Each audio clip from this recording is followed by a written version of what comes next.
nagpapakulong sa mga abogado at mamamayan. Ngayon, ang mga polis na ang mag-iimbestiga at magpapakulong sa mga naka-duty na sundalo na gumagawa ng kanilang tungkulin. Wow! Ang bagong Pilipinas. Wonderful! Yun! Terrible! Ang mga sundalo na ang ikukulong at hahatulan at nililisin ng mga polis.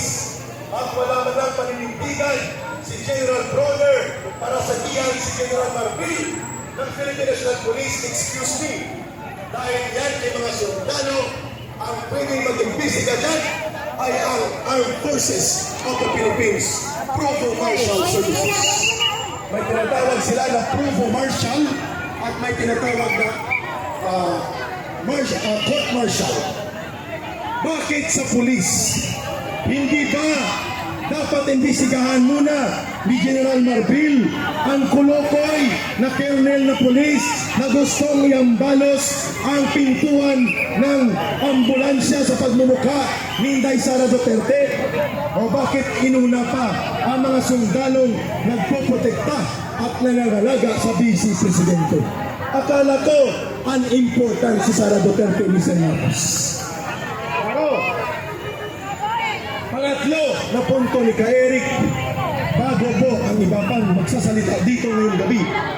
By the way, kanina nga nasa AC Media, dumagsa at dumami na ang mga mamamayan. Mahigit na po tayo, 5,000 sa EDSA Shrine. Palakpakan natin yan, mga kababayan.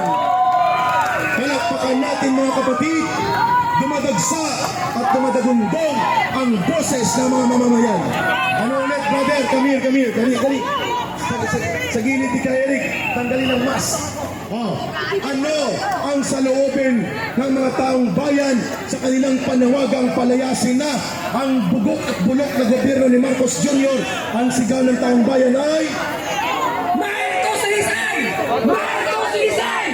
Marcos resign! Duterte! Duterte! Duterte! Duterte! Duterte! Duterte! Duterte! maraming salamat, brother. Sabi nila, tayo daw ay mga kultong alagad ni Rodrigo Duterte at ni Sara Duterte. Hindi! Tayo ay mga tagapagtanggol ng mabuting pamamahala kung saan ang brand of leadership ni Rodrigo Duterte ang siyang isang naging simbolo ng tinatawag na good governance. Walang makakadebate dyan kung bakit tayo nagkakaisa sa EDSA Shrine sapagkat pinaniwala, tinapakan at sinalaula at tinarantada ni Marcos ang good governance legacy ni Pangulong Rodrigo Duterte. Kaya ang taong bayan ay tumututol at naninindigan laban sa kanya. Mas higit na mas malakas at mas madami ang puwersa natin bukas sa bispiras ng Bonifacio Day. Bukas ay Biyernes. Mga kababayan, mag-half day na po kayo. Huwag na po kayong pumasok sa hapon, magdala ng tubig at tuwalya at kung may bitbit o baon na ice water at mga simpleng pandesal, pumunta na po o pandikoko, pumunta sa EDSA bukas, alauna pa lang. Dito na tayo magtipon-tipon sa EDSA Shrine at ating iguguhit muli ang kasaysayan ng pagdaloy ng dugo ng mga bayaning Pilipino. Dito sa EDSA, ipapanawagan natin ang pagtatapos ng bulok at inutil na gobyerno ni Marcos Jr. So bukas, bispiras po ng kapanganakan ng dakilang Andres Bonifacio na siyang nagsulat ng isang tula ng title, Aling Pag-ibig pa ang hihigit kaya sa pagkadalisay at pagkadakila kaya ng pag-ibig sa tinubuan niyo. So 29, half day na po kayo, mga kababayan. Pagbuong Sabado, unti-unti na po tayong uusad patungo sa EDSA Shrine. At dito natin himay-himayin sa darating na Biyernes. Wala nang uwian.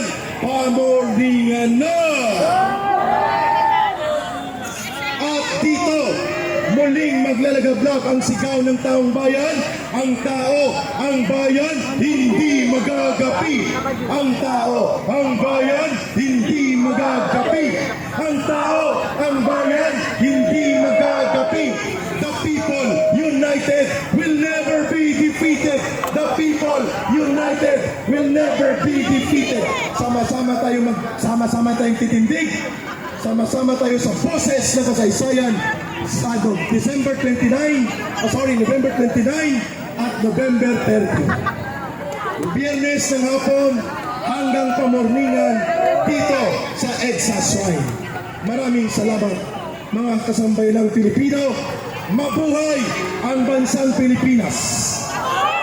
Mahalin natin ang bansang Pilipinas sapagkat walang ibang magmamahal nito kundi tayo rin mga Pilipino. At yan ang hindi kayang gawin ni Marcos, ang mahalin ng totoo ang bansang Pilipinas. Maraming salamat, mabuhay po kayo, mga Pilipinas.